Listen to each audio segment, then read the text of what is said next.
Hello, I'm Gemma and this is Non-Fic Books, and I have a review video for you today, and that's Susan Hill's Howard's End is on the Landing, a year of reading from home. And this was first published in 2009 by Profile Books, and it is a relatively short little memoir at 236 pages. Susan Hill is a very famous writer. The most well-known of her works is probably The Woman in Black, which has also been turned into a play. She has had an amazing life working in and around books. She has worked for publishing companies, she set up her own small publishing company, she's worked for the BBC, she's interviewed authors, as well as being a very well-renowned and a respected author herself. So it's not too surprisingly that her house is full of books. And the slight thing that I couldn't cope with, but that she absolutely loves, is there's no real order to those books. And so when she was wandering around looking for a book, she noticed how many books she didn't realise she had. There were so many books that she had owned for years but had never reread, and there were a large number of books that she couldn't even remember who had brought them into the house or how they'd come to be there. And so she decides to spend this year reading only books that she has at home. Obviously not all of the books that she has, because that would take way more than a year, but any book she picks up has to be one she already owns.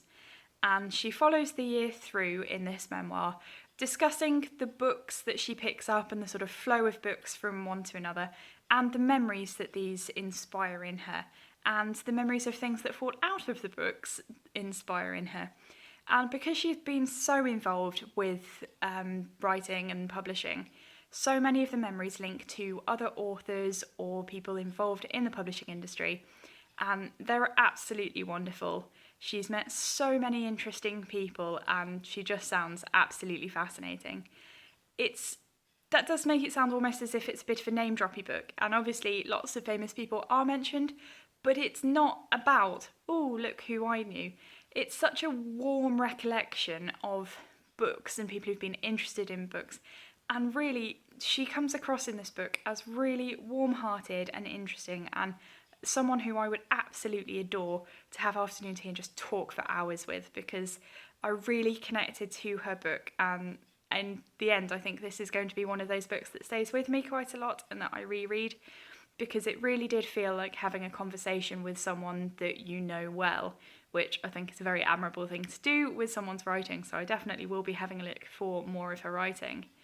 It is beautifully written. Some of the scenes I could be curled up reading on her window seat or in the garden. They're just absolutely beautifully written, and they really I connected with them.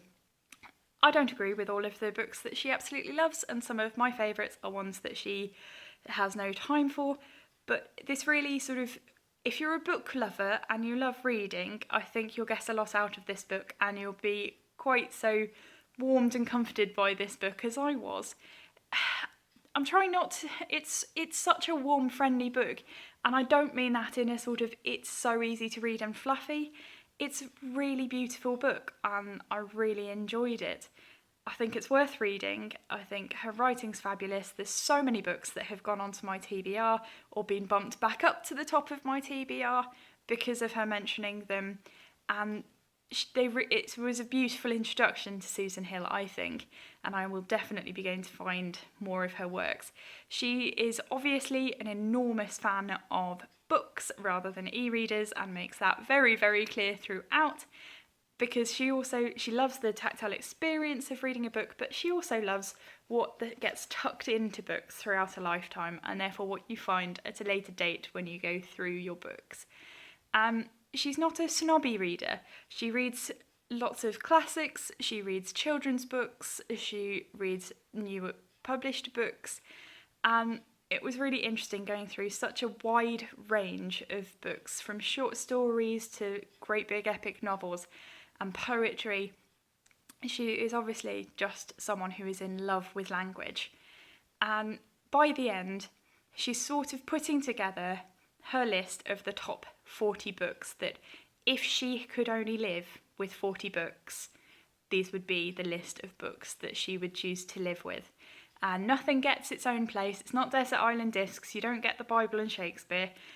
She's going through and choosing her top 40 books that might not be the best books she's ever read, but the ones that she would have to choose if she could only live with 40 books, which is really interesting, looking how someone goes through that thought process about deciding what you would and wouldn't reread.